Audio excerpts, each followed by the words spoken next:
Welcome to the Pipeline Online Podcast. In this episode, we have 2025 Year in Review. A year ago, we expected a Conservative government to be elected. Trudeau was still in power, and we figured that there was never going to be a pipeline to the West Coast. Now we've got a coal decision from Saskatchewan. We're moving towards nuclear reactors. A Liberal Prime Minister is talking about a pipeline to the coast. So much has happened this year, there's a lot to talk about.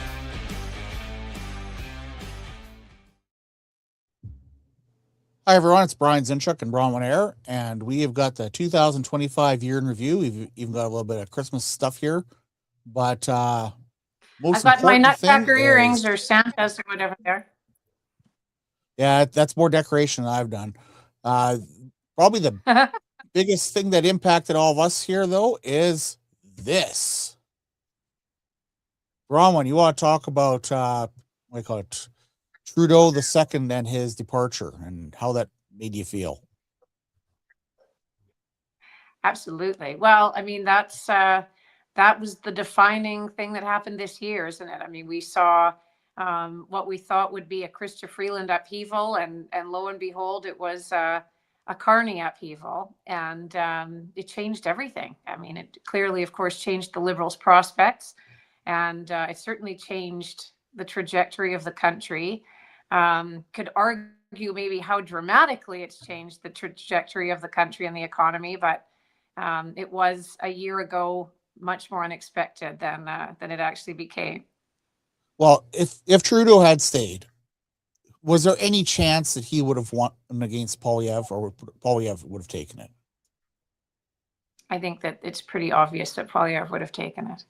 And I think that the writing was on the wall and they knew it. And I think they must still be pinching themselves. And I mean, the Liberals, I guess Poilievre too, about, how the heck did we pull that off? And I think that'll be dissected for many years to come. But I mean, clearly the elbows up thing worked, even though it's been, as many have pointed out, elbows down pretty much ever since. I mean, reality check has completely happened, and not quite as promised in terms of we're going to stand up and achieve a whole bunch, but we're going to talk about the MOU with Alberta and some of the things that have happened this year, and there have been some nudges forward, so I think more than we would have seen under Trudeau. Yeah, so while we are going to talk some politics here, folks, one thing I want to say as people do join in is that we're looking for your comments. We want you to interact. If you got something to say here, please do, because it's your chance to kind of go over. And if you want to tell us we done a good job, or tell us we need to smarten up or whatever, please do. But Trudeau leaving really was one of those things that, was in Political Science 101? Was not fortuitous. You remember what the term was? Where something just happens, it's like, holy crap, now what? Anyhow, that came shortly before this, the inauguration of Trump, and the whole world has been shaking, especially the energy world since then. Your thoughts on it on him coming into power there, Bronwyn? Well, I think that it's not to be underestimated how much it has shaken the world, and in energy, but in other areas as well, in so many areas as well. I mean, immigration being one, wokeism more generally. I mean, he has absolutely redefined the conversation. And I think what pretty much every government was, in the Western world before Trump won is similar to Trudeau. I mean, the Trudeau trajectory was the Biden trajectory, was the European Union trajectory on, let's say, everything from EVs to military spending. And in 12 short months, everything is changing and has changed. And that is just so unprecedented, really, from a political or historical perspective, that one man, however you feel about him, can change things so radically. We see, for example, on electric vehicles, I mean, that's just an interesting microcosm, right? I mean, the European Union announced last week that no longer will they be phasing out internal combustion engines by 2035. That's been delayed. Really? Motor companies, retreating from EV absorbing 19.5 billion and so on, right? I mean, so it's zeitgeist stuff. I mean, everyone's picking up on it. Well, I actually I had not heard about the European Union EVs. That is big news because one of the things that Trudeau had brought in under this guy here, Guilbeault, that's him announcing the EV mandate, saying that thou shalt buy EVs not only for your cars but for your trucks and everything else. We're going to get rid of gasoline and diesel in 9 years and I think 8 days. That was his plan. And the reality is that if you're a farmer, well, at least you could have bought an F-150 Light as a pure EV. Except that Ford decided, as you said last week, they're done with that. The next Lightning is going to have a gas generator in it because a pure EV just didn't cut it in the market. So the companies are abandoning the idea of pure EVs. At Guilbeault, our favorite politician. Did you ever rub elbows with him? No, I never did. I never did meet him. I met him, I was going to say over the phone, but it was more a written correspondence on a few occasions. But no, I never did. I did meet Wilkinson a number of times because he was energy minister when I was energy minister. And I mean, a lot of those policies, methane is one I think we should touch on because it reared itself into the MOU between Alberta and Ottawa. And there's some interesting subtext on methane. So a lot of these policies by Guilbeault and Wilkinson, which, they were the big engineers in a lot of cases, are still with us, or the ghosts of these policies are still with us. I mean, remember with EVs that it's still formally on the books. I mean, the federal government never had any business constitutionally or otherwise meddling in the specific industries that it was with EVs. And as I say, those regulations are still on the books. People are backing away from them, from companies to governments, but they should just scrap the regs. They should just scrap those regulations and move away from them formally. And I think if there's one subtext from the entire year in review, for me, it's that the ghosts of policies are still on the books or still kind of with us. And it would make it so much easier for investment if sometimes it was just now made absolutely explicitly clear that we're not going to pause, we're not going to shelve, but we're actually going to scrap. And, methane is one, EVs is another one. So, along those lines there, Premier Daniel Smith from Alberta talked about the 9 bad laws. And these are ones that in your term as energy minister and as justice minister, attorney general, you spent a lot of time fighting those laws. I don't have the list in front of me right now, but do you want to go over what some of them are? Well, I mean, methane was one, and it's kind of interesting with the MOU between Alberta and Ottawa, the memorandum of understanding, which we saw just within the last few weeks, really, on the pipeline, that grabbed all the headlines. But there are some really fascinating things to that, and so to answer your question, I mean, one was the oil and gas cap. Right? One of the bad laws or bad sets of regulations was the oil and gas cap. And Smith, with her MOU with Ottawa, has gained some traction on that. I mean, Ottawa's been more explicit about the fact that will get shelved.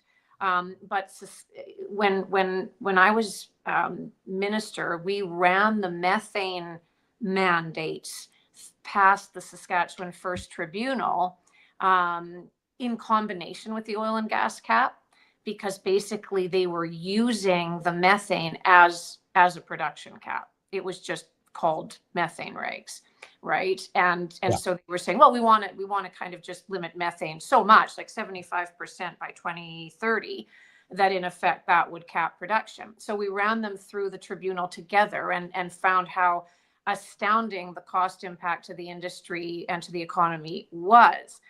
That's one thing that remains on the books. And it is interesting. So with the MOU with Ottawa, as I say, it was 75% cut in methane by 2030 from 2012 levels. Now, under the equivalency agreement between Alberta and the feds, it's 2035 instead of 2030. My Well, it doesn't seem reaction to like much that of a is change. woohoo. 75% cut is massive. Now, I don't really believe in MOUs. I don't think they are real, really, generally, which is a whole other thing. I mean, MOUs are signed all the time. Most of them gather dust on high shelves. What Alberta and Ottawa have is an MOU, and that's great as a kind of a pinky promise, I guess, between, on some of these issues. But again, Alberta should have stayed firmer on some things. Methane is one. And Danielle Smith now is into this equivalency agreement with the feds in exchange for hoped for pipeline and other things. And I would have stood firm. They stood firm before. I mean, in government, you win some and you lose some. I never believed in an equivalency agreement with the feds and Saskatchewan on methane. As I say, you win some, you lose some, but there are often dangerous strings attached to those equivalency agreements. And Smith, in exchange for what she's achieved on pipelines or on a pipeline potentially, one of the things she's done is said, okay, I'll do an equivalency agreement with you for 75% cut in methane, as I said, from 2012 levels by 2030 instead of 2035. And that's terrible. It's Well, terrible. let's dig more into that MOU since it's already on the floor here. And folks, we got a number of people watching. If you have any comments, please, put them in the comment section wherever you're watching on Facebook, on YouTube, or on X, and we can interact with you. So, the things that really stuck out for me for that MOU is that there was actually a lot of implications for Saskatchewan. That MOU, which we got the image here just to throw it up again. That MOU committed Alberta to increasing, not eliminating, its industrial carbon tax, increasing it from, I think it was $90 a ton up to $130 a ton, which is almost a 50% increase. That's huge. The other thing is that it obligated Alberta to work with its neighbors to dramatically improve its interties to Saskatchewan. Now, that has actually a lot of implications for Saskatchewan because if we were to add, let's say, 1,000 megawatts of capacity, that would mean that would be equivalent of roughly a third of our average day.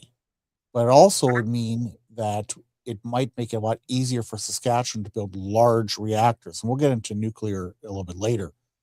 But if you want to build these sort of things, you need to have the capacity to sell some of it elsewhere, but you don't have the extra capacity.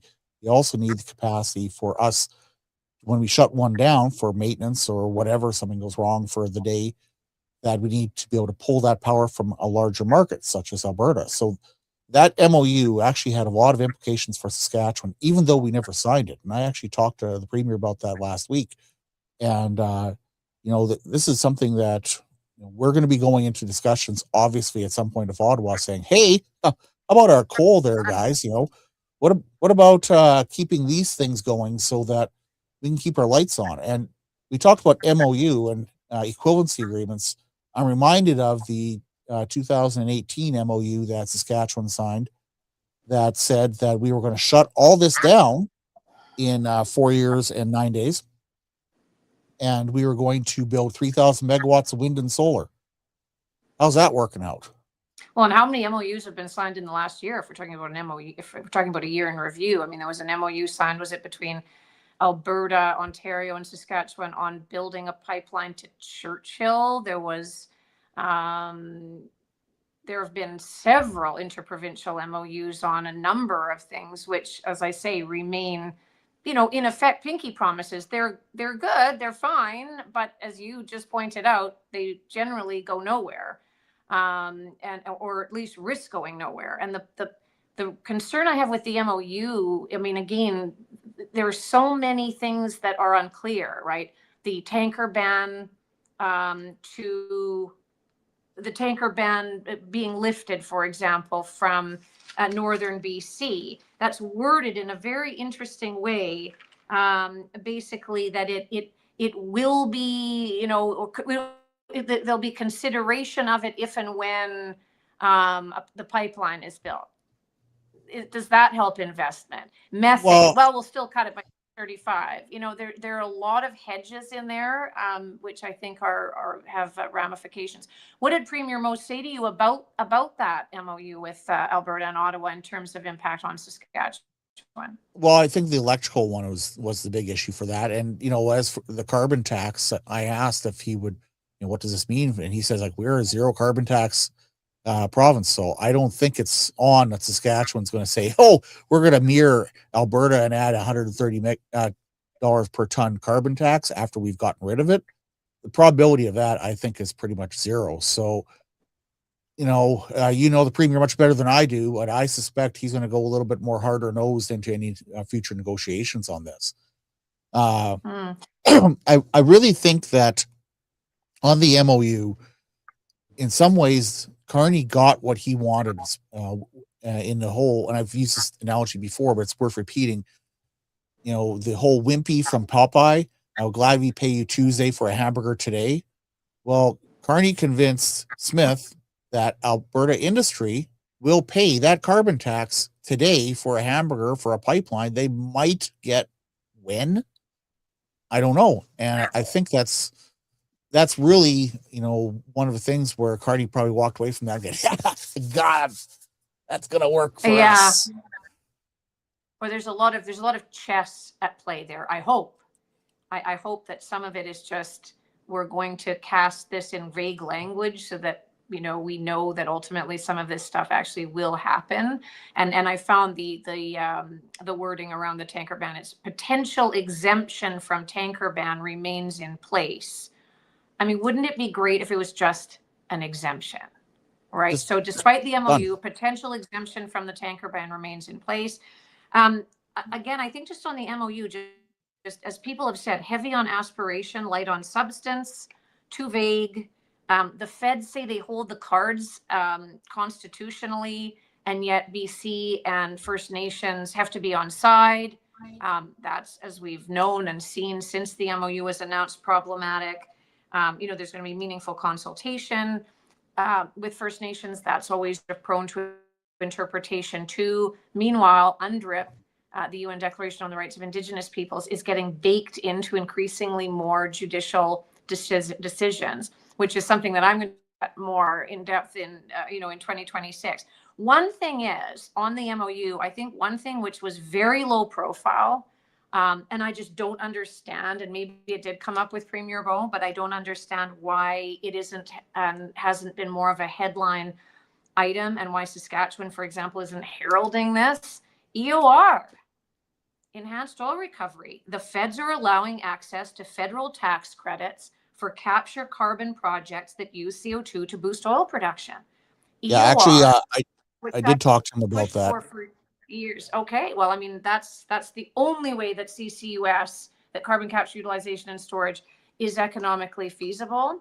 And I'm assuming that everyone's keeping that very on the down low because it would annoy environmentalists or liberals if it were not low profile. I mean, speaking of the ghosts of Guilbeault and Wilkinson and, the ghosts of Christmas past, I mean, they fought that tooth and nail. I mean, they were all, and Freeland and the rest of the crew. I mean, it was always about CCUS, but never EOR as part of CCUS, enhanced oil recovery. If enhanced oil recovery is part of the mix, if I'd been Alberta, and if I were Saskatchewan, I would be saying this is a major something, and holding the Fed's feet to the fire on it. Because again, when you have an MOU, you have potential vagueness. If you keep saying, but EOR's in the mix, right? EOR, maybe it'll be harder for them to back away from it down the road. I frankly don't understand why that's not been a bigger deal. I saw one headline on it. One. Well, was that my headline? Because I know I wrote extensively about that. On the fact that it was in the MOU. Yeah, for sure. Well, we're going to go to an ad here, folks, and we'll be back in a minute. And this EOR thing goes directly into our next topic, which is the coal decision. So hang on and come right back. There's a reason that HG Jack has dominated Saskatchewan's oil patch. That's because that distinctive curved walking beam reduces energy consumption by about 25%. That means 25% less power bills, 25% less carbon tax. That's a big difference. And it's available exclusively from Grime Sales and Service, Latman, Saskatchewan. And we're back. And one of the things that I kind of led off my interview with the Premier was that I would say, and he agreed, that the coal decision was the biggest energy decision this government has made in the last 10 years. And it is absolutely massive. My handy dandy power plant ones here. Here we go. It's absolutely massive. It ties into exactly what you said with the enhanced oil recovery, that, it on the left-hand side here, we see the carbon capture unit from Unit 3. It will allow us to perhaps, if Saskatchewan does get some sort of agreement with the feds on enhanced oil recovery, put carbon capture on the rest of this plant, which means we don't have to shut it down in 4 years. In fact, we don't have to shut it down in 20 years, because if you have carbon capture, why do you have to shut it down at all? If you're capturing 80, 90% of the CO2, you're capturing almost all the SOx and NOx. That's about as clean as you're going to possibly get. I mean, why shut it down at all? Only maybe for mechanical failure would you want to shut down a plant that's already paid for.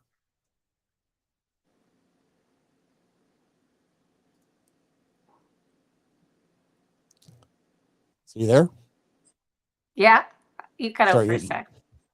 Oh, sorry. I was just talking about how, if we do, the enhanced oil recovery, as you mentioned, and as this MOU opens up the possibility for federal tax credits, right now that only applies to Alberta. It doesn't apply to Saskatchewan, as far as I can tell. So we've got to come to some sort of agreement, or maybe change the federal law. There's an idea. Well, that's another part of the MOU that I find so vexing. And I know you've written about the EUR side of things, and of course that's important to point out that came out of the MOU. What I meant when I saw it one other place, I mean one other national headline.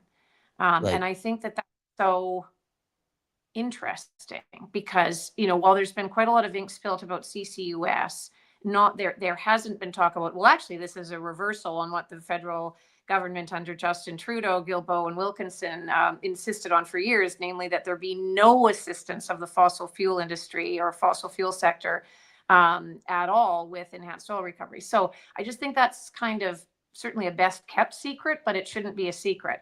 I guess to the point that you make about the Premier and how it only applies to Alberta, I think that's somewhat confusing and vague. And I think one of the things that Saskatchewan should be holding the Fed's feet to the fire on is, sorry, so as you say, does that apply to us too then? Because a lot of the interties actually cross borders, and certainly our companies such as Whitecap, is based in Calgary but operating in Saskatchewan. And so what does that mean in terms of EOR? The article that I read in Report on Business in the Globe and Mail mentioned Whitecap and mentioned EOR as being, or the assumption was made that enhanced oil recovery would apply in Saskatchewan. So I think that is very important to absolutely legally and otherwise clarify.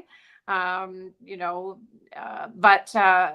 also the clean electricity regulations, which, as we know, they've been exempted for Alberta, as signaled in the Memorandum of Understanding, and the clean electricity regulations, which everyone will remember, meant no fossil fuel generated power by 2035. Yes, Saskatchewan has said we're not going to follow them. And yes, Saskatchewan has said we're going to keep running coal. But are we asking or expecting an announcement soon between Saskatchewan and Ottawa about how the clean electricity regulations will also be exempted for this province? And by the way, will enhanced oil recovery tax credits also apply here? I'm assuming they will be, but some of these things have to be clarified. And I wondered what the Premier said about the clean electricity regulations in your interview with him. I don't remember exactly what he said about it, but Saskatchewan, I think he said we're going to ignore them. I believe that was his term. We got Mayor Tony Sarnak here of Mayor of Estevan saying CCUS is the only technology that has lowered emissions and created the only net negative oil company. He's obviously referring to Whitecap here. Right, but with enhanced oil recovery, with right? I enhanced mean, oil that, recovery. yeah, without enhanced oil recovery, it's like it's It's very impossible. much a science experiment. Yeah.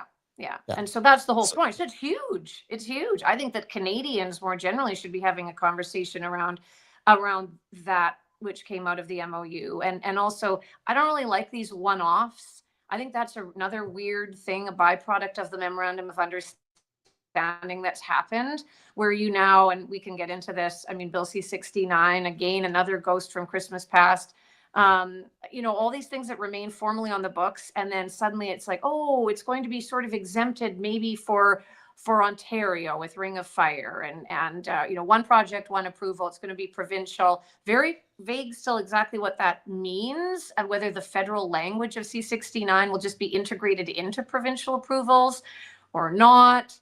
But really, it's time to do this for all provinces. You can't start doing these one-off deals. I mean, my question for 2026 would be, okay, where's Saskatchewan's formal agreement on EOR? Where's Saskatchewan's formal agreement on clean electricity rigs? Where's Saskatchewan's formal agreement on one project, one approval? I mean, the brand new environment minister for Saskatchewan has a lot on her plate, because environment's one of the most powerful stories, and most impactful ministries going forward. so I wanted to dig back into the coal announcement for Saskatchewan here. That's Shan Power Station. This slide is really important. This came from the safety and security plan that Jeremy Harrison released in October at the beginning of a nuclear we call it conference in Saskatoon. And there's 1,100 direct employees between Estevan, Cornac, and Beanfate for 3 power stations and the mines. That is, and the average salary for most of these people is well over $100,000. Like, that is a huge impact. So the fact that we are going to keep doing coal, this is the Poplar River mine, which I flew over back in September. And here's the dragline, one of draglines working there. The reality is that in some ways we had painted ourselves in a corner, that we did not have enough generation capacity without coal to keep the lights on post 2030. Federal regulations, which we kind of signed off on with the equivalency agreement back in 2018, had said that we are going to do this, and then we realized we can't. And as Justice Minister, you brought in the Saskatchewan First Act. How did it feel to see the Saskatchewan government basically following through with the work you had done on Saskatchewan First Act and saying, to hell with this, we are going to keep our coal fleet? What did that feel like? Well, it felt very rewarding, and I was very pleased that the province did that, and very proud that it carried the Saskatchewan First moniker. I think it was, and we've talked about this a number of times this year. I mean, let's not even say long overdue. Things are complicated, but it was, in the sense that it would have provided earlier a greater sense of security around power rates and our power picture going forward. But as I say, sometimes things are a bit of a journey, and it was definitely the right thing to do. I think I still remain a little bit concerned, going back on my earlier point about just formalizing things with the feds. I think that things should be. I think Alberta and Ontario have extracted more formal promises on, so you actually will not butt in later, right? It's okay, of course, to say, and we did it. I mean, clean electricity regs we're not going to follow, and we're just going to go ahead on coal. But we'd like a formalized agreement about that too. And I hope and assume that that's coming, so that we have the security to completely move forward without strings later coming to be attached or to bite us in some way. I mean, there's just no question on coal, and I found some interesting points on coal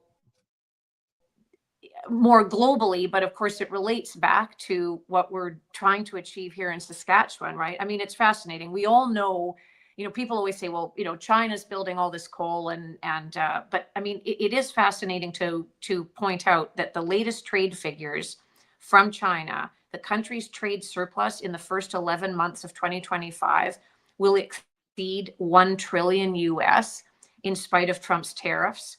again, a lot of that has to do with cheap power, right? The fact that they can get this stuff rolling just like that, and it is a clever PR game, as people have pointed out. I mean, similar to Norway's, where they're always green, but they're always building pipelines. I mean, coal, like they've got or China, they've got an ever rising output of renewable energy, but they continue to rely on coal plants. All right. We all know it, but sometimes it just bears remembering, because this is a global context that we find ourselves in. And you'll find this interesting, Brian, and I'm sure you know that, well, you do know this, but it again bears repeating and reminding that coal is more flexible, right? So the output from coal, unlike nuclear, can be quickly ramped up or down depending on demand. Also benefits China's economy. And they accounted for 93% of all new coal plant construction in 2024.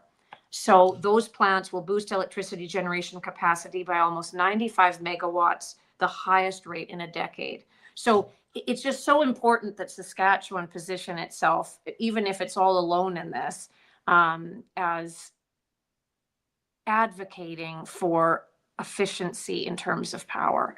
It's everything. It's absolutely everything, and a huge part of the economy. Well, one of the things that Trump talked about when he was talking about coal, let's pull up the Boundary Dam picture here, because this is actually very pertinent.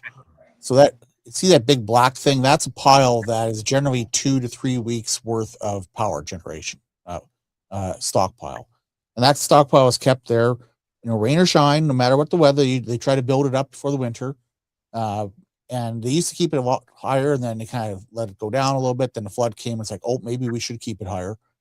But as Trump said, you can bomb it, nothing happens. You can't blow it up. You can't do anything with it. It is secure. Whereas if a natural gas plant, for instance, had a pipeline blow up on the way to it, well, that plant goes off immediately. We can't. Yes, it is possible to stockpile natural gas in caverns, but that's generally not done at power stations, whereas this is.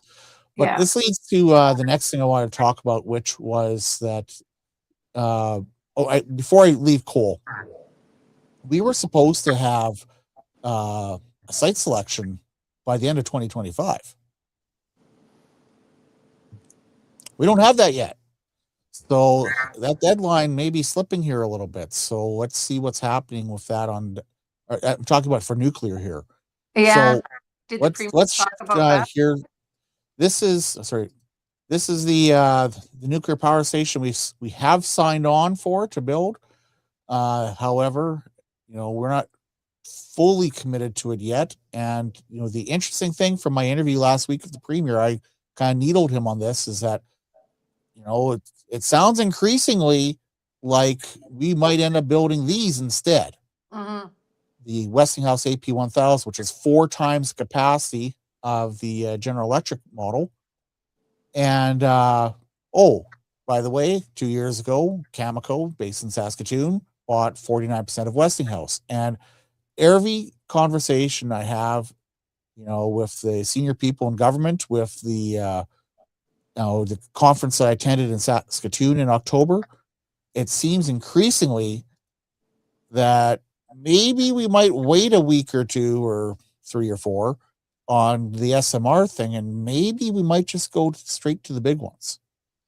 Now, whether those big ones will be built here in Estevan or they be built in Outlook, I'm not hearing anything about licensing at Outlook at this point.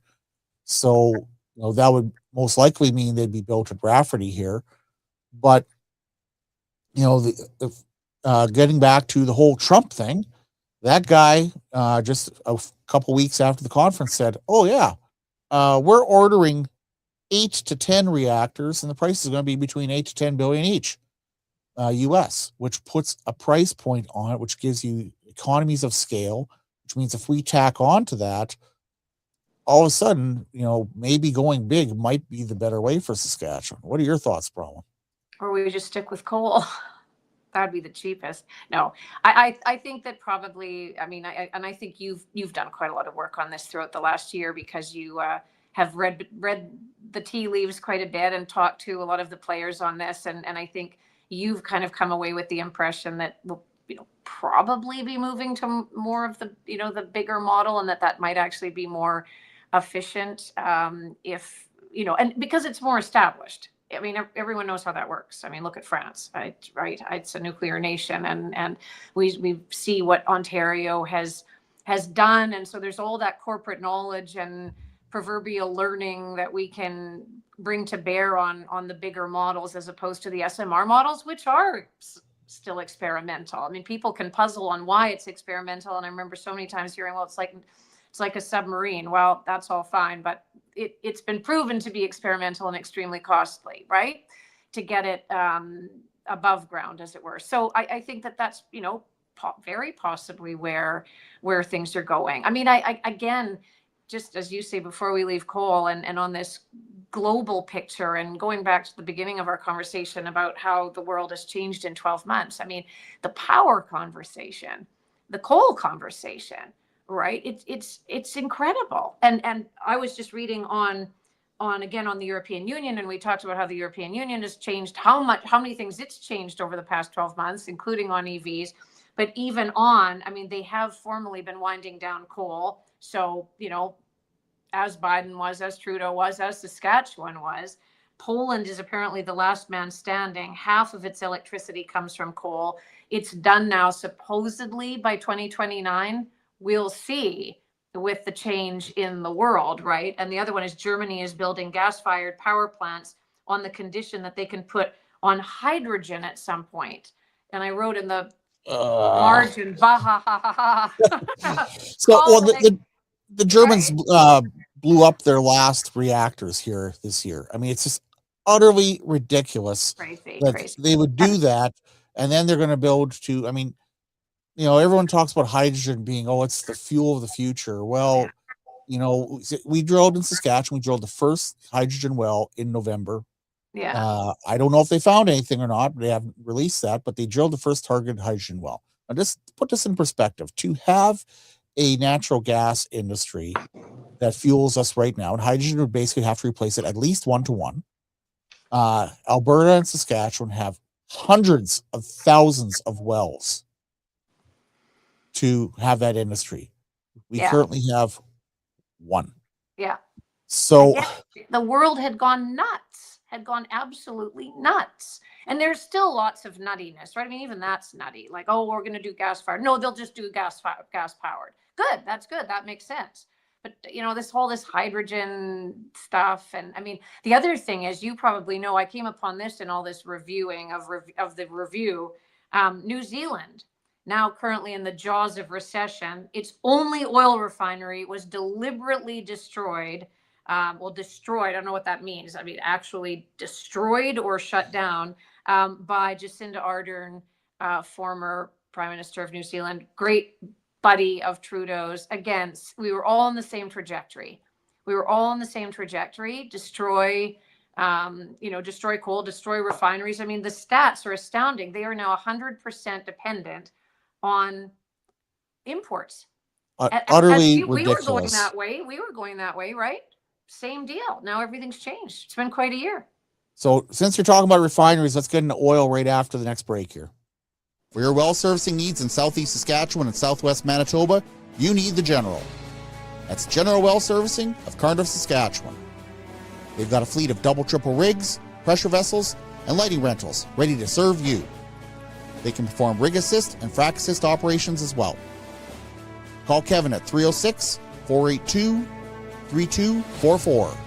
That's Call the General at 306-482-3244. Yes, sir.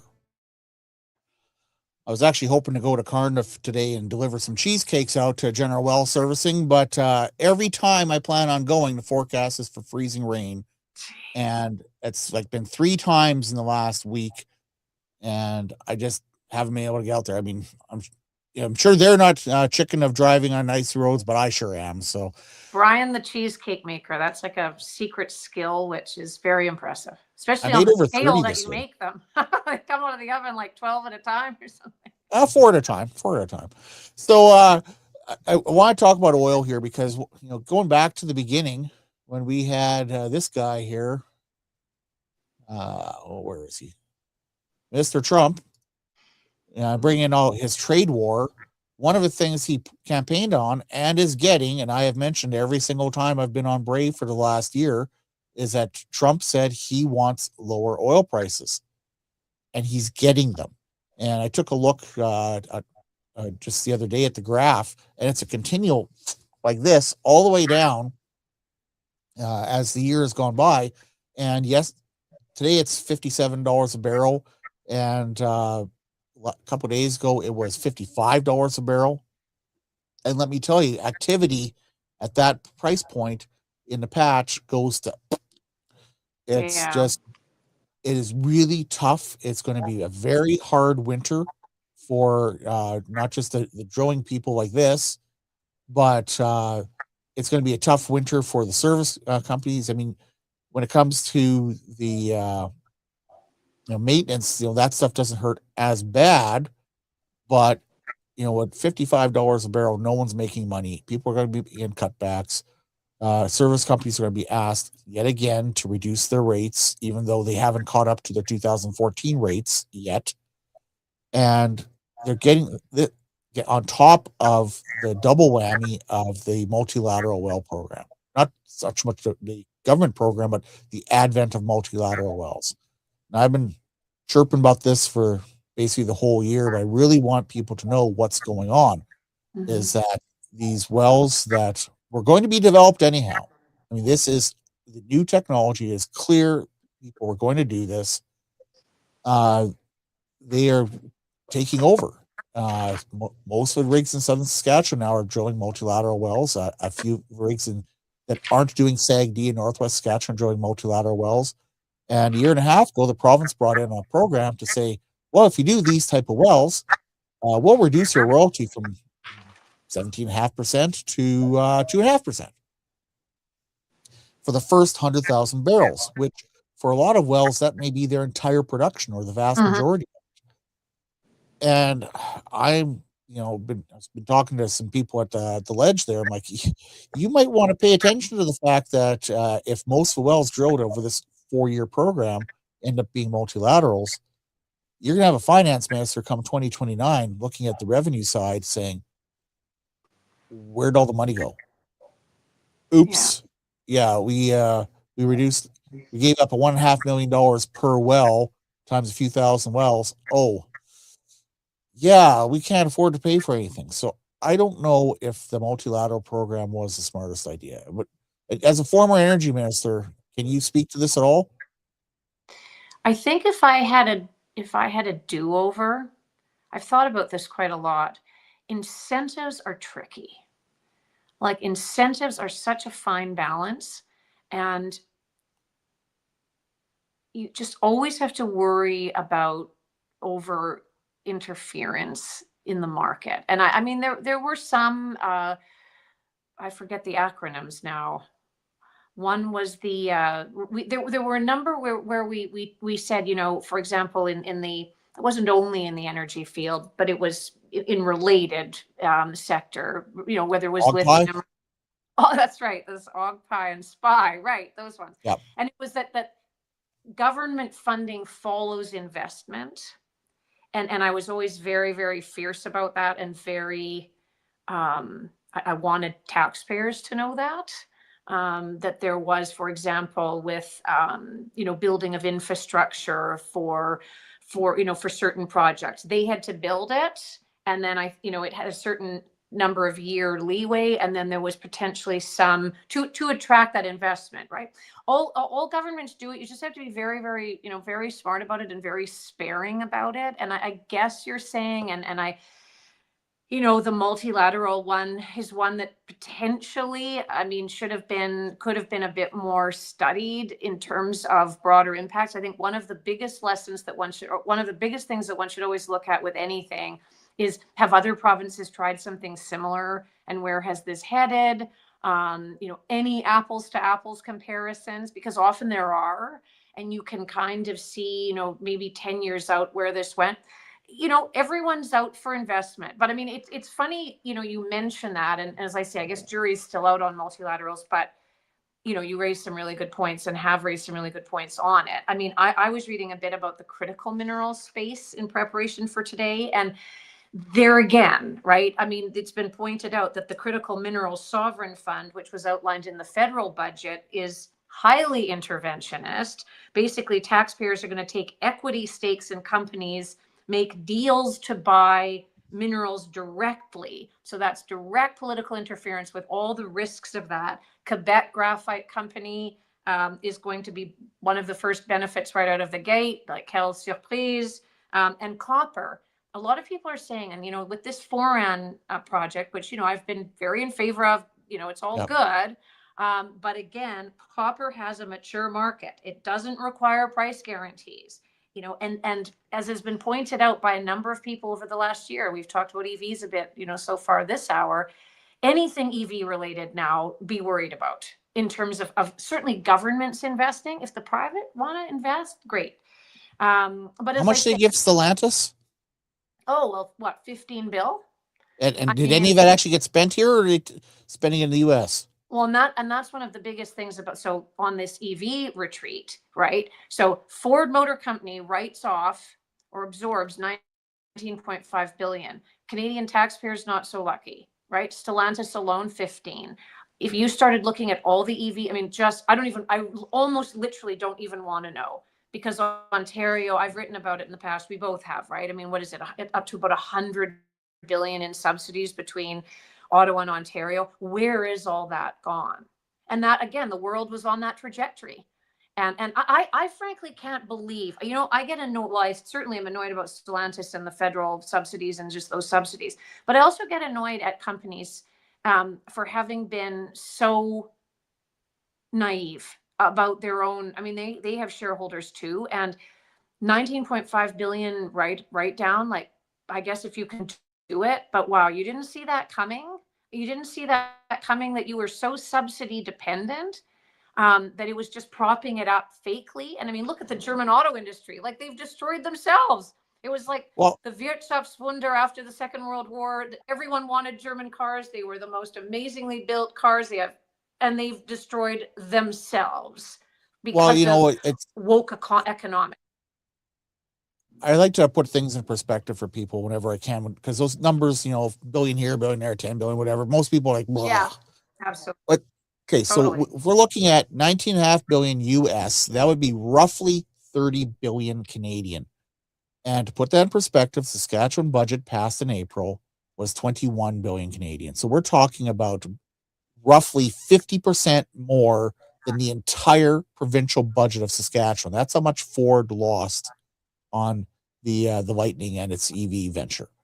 It's absolutely massive. And similarly, like Pathways Alliance thing. Sorry to interrupt, Brian. I was just going to say on Pathways Alliance with CCUS, like this constant thing, like us money so we can do the CCUS thing. If they should be trumpeting from the rooftops, as in the oil company should be saying, like, thanks for the EOR credit, because that makes it remotely economic, right? But it's so weird. Like, it's just kind of, I don't understand. I just don't understand it. If they just said, no, we're not going to do that. If Ford had just said, no, we're not going to take subsidies, that's great. We're just going to keep making our cars that actually people want to buy. That would have changed everything. They went along with it. Anyway, that's very annoying. One thing, big reason why EVs are cratering, especially in the US, is that Trump said, oh, that $7,500 subsidy you get for buying an EV, but since most EVs are bought by richer people, subsidizing rich people to buy expensive cars. Yeah, we're getting rid of that subsidy. It's gone. And all of a sudden, EV sales went. Absolutely. I wanted to ask you, going back to oil prices for a minute. I mean, you, as the expert in the field, so to speak, do you think that the oil prices being where they are now will impact investment in, for example, said pipeline under MOU between Alberta and Ottawa? Like, in terms of just the prices not being there right now, what do you think about that? Like, from a broader perspective? I think a pipeline is long-term investment. That's one of the things that, it's like buying a house. Interest rates are going to go up or go down, but you're going to need a house no matter what, 'cause you need somewhere to live. So I think there will still be some investment, but everyone will have less money in their pocket to invest, and they'll have less money to invest in increasing production to fill that pipeline. The it's a good question, because the reality is, when the price is garbage, people don't spend much. They're not going to spend much on anything. So Well, yeah, it's really going to hurt. And one of the things I wanted to get back to on the multilaterals, and I know I've said it again, but we're talking year in review, and this is something it needs to be said every time I can. Depending on the sector and depending on your time scale, for a lot of oil field service companies, they're looking at a 75 to 90% reduction in activity compared to, 3 years ago and 10 years ago. So, I mean, that is massive. And these chickens are coming home to roost. It has impacted Pipeline Online financially. I lost the number of ads because of this directly. It mhm, is impact, and I'm, on the margin of the industry. The people who are directly in it. Hate to tell you, folks, but I'm expecting a massive contraction to start hitting spring breakup, and especially unless oil prices turn around, which I don't think they're going to.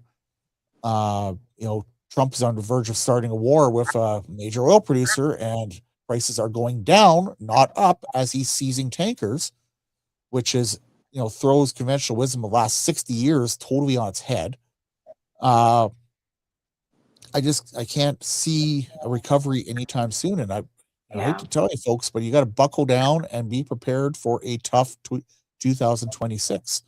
yeah, Um, if you have a dirt moving company, you can still build municipal roads, or you can do construction or something like that. But what do you do if you have a casing company like Gillis Casing Service, one of my advertisers? They're all their equipment is specialized for running casing on oil wells and running tubing. You know, you can't take a service rig and go farm with it. You can't, build a municipal road with it. I mean, these companies that are specialized, highly detailed into the oil field sector, a lot of them are hurting pretty bad, and they are going to continue to hurt. And this is not politically related. I mean, yes, the multilateral program is incentivizing, but this is going to happen no matter what, no matter who is in government, and it's going to happen in any major jurisdictions. Happening in Texas. Texas doesn't have liberals, conservatives, or SAS Party or UCP. That this is just the way it is, and industry has always adapted. Example I've used is that just when I first started doing this 17 years ago, they used to have guy wires for service rigs, and there was a service called anchor truck, which would go around. It would have a 1-ton truck and have a little thing that drilled anchors into the ground, and you tie your guy wires for the service rig, so the service rig wouldn't fall over. Well, they changed the technology, made all the service rigs freestanding, and those anchor trucks, bye bye, they're gone. These things happen, but this change, it's I would say it's the second biggest story in Saskatchewan, but it's oil directly. It is the biggest story for Saskatchewan for what's happening, because yeah. people are going to have to look at it, and if you haven't looked at it by now, God's sakes, take a good look and figure out how you're going to adjust. Uh, I'm just going to take a look at my list here. We took, I just wanted to say on oil prices, if I may, really quick. One of the yeah, reasons I go ahead. raised it, I found an interesting thing. Well, Bill Morneau, remember him? Bill Morneau, former Former finance finance minister minister. under Just. So he was part of an interesting experiment. He was invited by Western Ivy School of Business MBA students to they conducted a referendum on if given all the facts that were in front of policymakers and companies in 2012 when they wanted to build the Kinder Morgan pipeline, would they do it now? And it's just I'm speaking of oil prices, as we can remember, 2012 oil prices were soaring when Kinder Morgan announced plans to twin the original pipeline, triple capacity, right? And the rest, of course, is history. So, as I say, MBA students apparently got a sense of how tough it is to make perfect decisions with imperfect data, as it was put. It was the Globe, I think, which talked about this. But apparently, Morneau struggled to win the votes. As I said, this was a referendum on whether you should, build the Trans Mountain, if they would build the Trans Mountain now, if it were 2012 again, given everything that was in front of them. And he, it was a piece of infrastructure with a $34 billion price tag. I think that Smith, I guess why I bring that up, and the oil prices thing obviously is an obvious one, but Premier Smith has been very clear about how she doesn't want this to be Any pipeline that's built that emerges out of this MOU, she doesn't want it to be taxpayer funded. So has Carney, I guess, in fairness.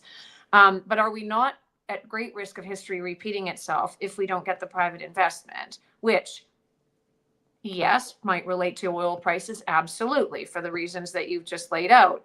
But again, going back to, and one of the things I hope we can touch on before the end of the hour is regulatory uncertainty. Again, it's just everything's still on the books, right? Yeah, And you have provinces doing all these one-offs. Like, it's just so it is not conducive. It is still not conducive. And if I were in that class, I would say, well, no way would I build that, even if oil prices were high, because look at everything you still have to face. The fundamentals are still troubling and in place, right? In terms of regulatory approvals and uncertainty. well, regarding oil prices, the maxim has always been the solution for low oil prices is low oil prices.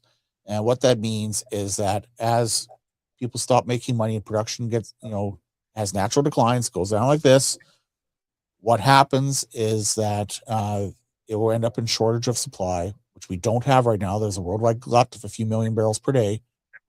But what it does mean is that there will be eventually, there has to be a turnaround. I mean, there's no way it can stay this long because people will stop drilling. And when they stop drilling, production will go down and it will turn around. But we're not there yet. This whole Venezuela thing. Venezuela used to produce over 3 million barrels a day. Now they're down to around a million. If Trump takes it over, we're going to have another forever war. That is fascinating. Remember the no blood for oil mantra? No more wars. No more wars. President has the newest aircraft carrier parked off of a nation that has about 5 fighter airplanes, and that aircraft carrier alone by itself can smite the Venezuelan Air Force in a day. And but they've got oil. Well, clearly he's looking for regime change. And I just don't think, I think it probably won't come to that, but you never know. And of course it is different. Speaking of how the world's changed in the last 12 months, this morning, Greenland, they've got the new envoy coming out of Louisiana being sent to Greenland to take it over.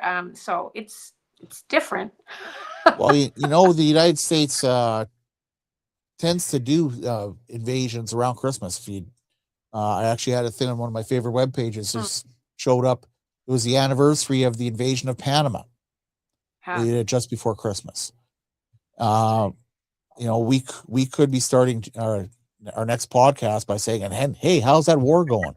What's the impact going to be on Saskatchewan?" Any thoughts for 2026? Well, I think what you just said about oil prices is pretty sobering. I think that's a real reality check. And I think that probably some pivoting may be necessary to address that on a, not so micro level, but micro level in Saskatchewan. I mean, the multilateral point is it's always meat and potatoes stuff, right? And that's a meat and potatoes thing that is actually impacting another meat and potatoes thing, which is oil and oil royalties. And I think that's an interesting one and a sobering one. In terms of 2026, well, I guess one thing is, the fate of Poilievre on a broader political side of things. Yeah, what's up with that? Can he survive? Well, I think he will. I think that he has caucus. Clearly, he has caucus bridge building issues or loyalty issues, but without stating the obvious, obviously he has some loyalty issues given what we've seen. I think he has some bridge building, and you think of someone like Brian Mulroney, whom caucus adored apparently, and he would take ministers out for dinner. In fact, not only ministers, every MP for dinner on their birthday, and listen to them and hear from them. And I think that's one of the things which is clearly, obviously, or ostensibly not happening within the Conservative caucus federally, and that's always problematic when that does start to happen. So I think that's something he'll have to to really look at, and we'll see what happens at the end of January and beyond. But it would appear that the Liberals are pretty firmly in place. And I don't think that's a controversial statement. I think that they have, they're showing, I mean, and of course, if they get one more floor cross, they've got the majority, and so it goes. So, well, the Michael Moth thing, I mean, you know, you've been a politician here. You got to look at that and think it puts such a sour taste in people's mouths that one day he's literally lining up and taking pictures with the leader, and the next day he's at the Christmas party for the other one with the other leader. I mean, that it's despicable. I mean, how do you look at that and say, oh yeah, you know, politics is a honorable thing when that sort of thing happens? well, and I think this whole by-election point isn't a bad one. I mean, if you elect one person and they become somebody else, I mean, probably got to address it on some level somehow. I mean, he got 2,000 votes, and we're not talking 20 votes. I mean, it's not bad. So it's a real risk for him in many ways. And I think he's really annoyed people in his riding, right? And so where that all goes, and I just found his reasons also very It was just bad overall. general, let's call it, right? I mean, it just, yeah. So anyway, but who knows? Otherwise, well, as you say, who knows what's going to happen on the Trump side? I think the midterms are going to be important. I think that there's increasingly, you know, for all the radical change that we're seeing with Trump and all the trickle down effects that Trump has led to around the world, I think that at home there's slight concern about how the midterms are going to go for the Republicans in next November, and I think that that in turn will have trickle down effects. And funnily enough, the meat and potatoes issue, which may impact that, is affordability. Surprise, surprise, like everywhere else. But I mean, unless there's kind of real change in that regard, then I think they're slightly nervous, and so that will be there'll be so much talk about that throughout the year. Well, and I I think knew you were other going to hot say topics will affordability there. remain. Yeah, go ahead. Well, and I What's watched that? I watched the Pagan podcast the other day, and I live and breathe in the journal space and politics and everything, and the Steve Pagan podcast, and he's no right wing nut job by any stretch. He's former global guy who's asking questions at national debates and whatnot. I don't know why he left global, but he's doing his own thing now. And he had I think it was Tony Clement and a liberal or whatever, and they were talking about immigration, and I was gobsmacked, and I might even post it on the website here, because I didn't realize that we were bringing in 1.3, 1.2 million people per year. Oh, we lost Bronwyn here. Yeah. Hold on, bring her back. So I was just saying there that we were bringing in, for past 5 or 6 years, the entire population of Saskatchewan each year. I mean, I thought it was 400,000 something. We used to be 250,000, 300,000 a year. And then they quadrupled it, quintupled it. And no wonder there's not enough housing. No wonder there's inflation everywhere when you have higher demand, because you bring in so much more people than you can possibly absorb. When we're not building enough housing for 1.5 million people a year, certainly not across this country. And now, as you mentioned, affordability, my biggest concern is that my kids, who are now 21 and 18, if they will ever afford their own home. And, the meat and potatoes, as you said, I think that is going to come home to roost more than anything. I think, Bronwyn, your thing is coming unstable here. We'll have to bring you back in a second here. But give me a second. Well, folks, I think we lost Bronwyn, so I'm going to wrap. We're just at over an hour here, and it's a good time to wrap it up. So, is she back? No, we lost Bronwyn. Well, I think that's our cue to say thank you very much, and Merry Christmas to everyone. Thank you for following the podcast. We will be having more people next year. Again, we try to do it every 2 weeks. Get the movers and shakers. We've had energy ministers. We've had the premier. We've had mayors. We've had oil people, landmen. We're just getting started. This is the end of our first year of Pipeline Online podcast, and follow us next year. We're on Apple Podcasts. I will try to get us on Spotify sorted out here eventually. But thank you very much, and Merry Christmas, Happy New Year.